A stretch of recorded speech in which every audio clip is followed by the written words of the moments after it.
Bonjour à tous, je m'appelle Fatou et je suis féministe.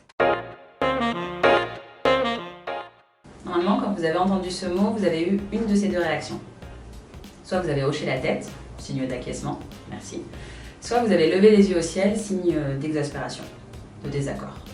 Et du coup, c'est ça que j'aimerais couvrir. C'est la notion de féminisme qui est maintenant associée à quelque chose de négatif, à un gros mot.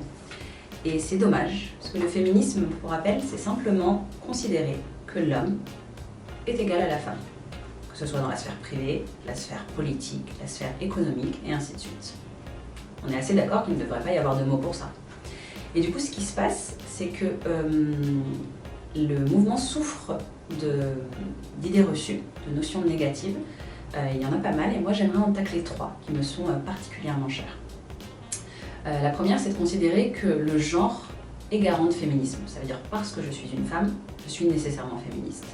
Et ça, c'est complètement faux, parce qu'il y a des hommes qui sont très avancés dans ce mouvement, et il y a des femmes qui, du coup, ne le sont pas du tout.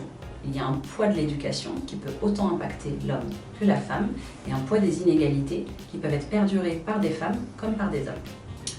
La deuxième, c'est de considérer que le féminisme veut absolument dire suprématie de la femme et abat l'homme et l'homme est l'ennemi. Et encore une fois, je viens de le dire juste avant, ce n'est absolument pas le cas.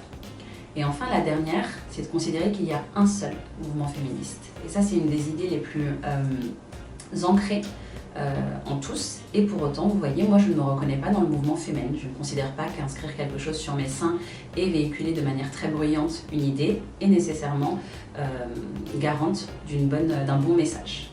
Et pour autant, je respecte le fait que ces personnes-là le fassent. Donc voilà, le 8 mars est effectivement la journée internationale des droits de la femme, c'est parfait.